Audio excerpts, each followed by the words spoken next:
Okay, what inspired your style of parties? Cause like you got a different range. Like you got the classy dress up parties. You Yeah. know what I'm saying? You got the brunches. You got like and all your parties be like drama free. Like I can go to your Yeah. party, I can get drunk as I want. Yeah. Like you don't have no fighting in your parties. Like you know Yeah, what I'm saying? man. Why Like you think? So it's a two-part question. Like what inspired your style?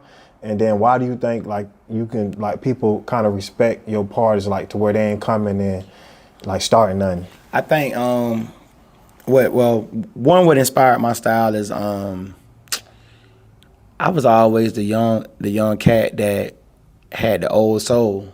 So like me, when I was 16, 17, I was going to the 18 up clubs with an ID. When I hit 18, 19, I was going to Roxy, which was 21 and up. Like me and my dogs would buy a section just so we can not have to worry about being ID'd.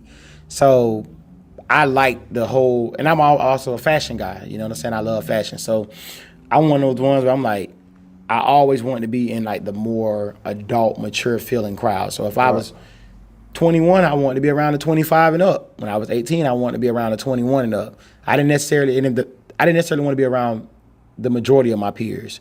The peers that I would be around in these type of environments would have that same type of feel to them, just like me.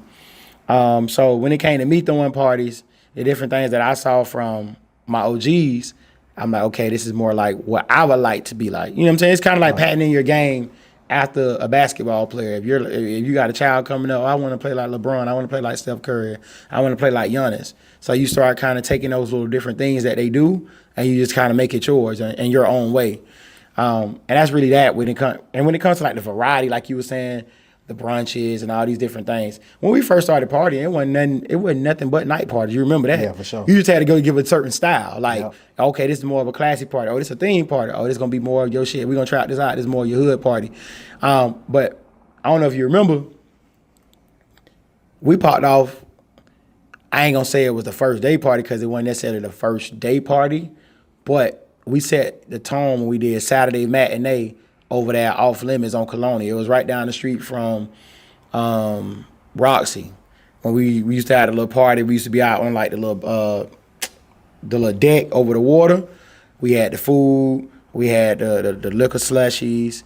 I think we had just started, like hookahs kind of started just kind of making its way on the scene. So like we got into that little day movement. Then we started doing a couple years later. I started doing the patio, all those different things. So I realized that now there's a variety of things that people want to do. You can't just stay in that one dimension. People want to go. Some people want to go to brunch. They want to get up and be back in the house by 6 p.m., 7 p.m.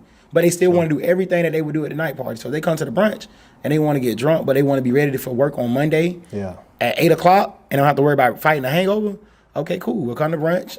Come in the bitch at 2. Do your 1, 2. Leave at 5 o'clock. Go home. Take your shower. Get ready for work. You could be in bed by 8 o'clock. Sleeping all off. You got 10 hours of sleep and be up and ready to do what you got to do the next day. Some people want to be out in daytime and it might be a Saturday night, but they still want to be in the house by 11. Yeah. You got to give them that. So just making sure your portfolio is diverse was something that I felt like I had to do.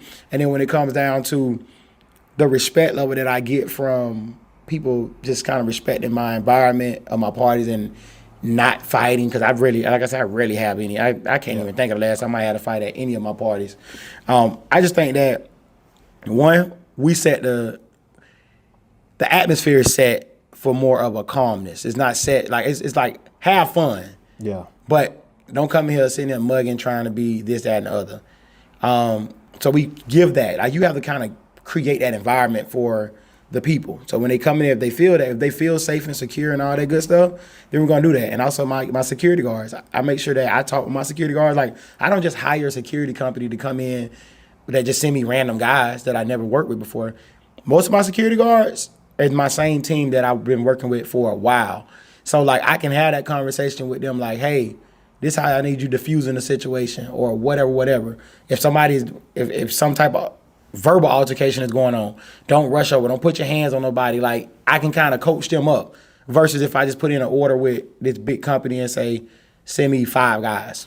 If I don't know them 5 come in there, they just gonna work on the side that they work on. They don't know what my expectations is because they'll just show up like, hey, my boss told me I had to be here at this time. That's it. Right. You know what I'm saying? So having that real relationship with your security.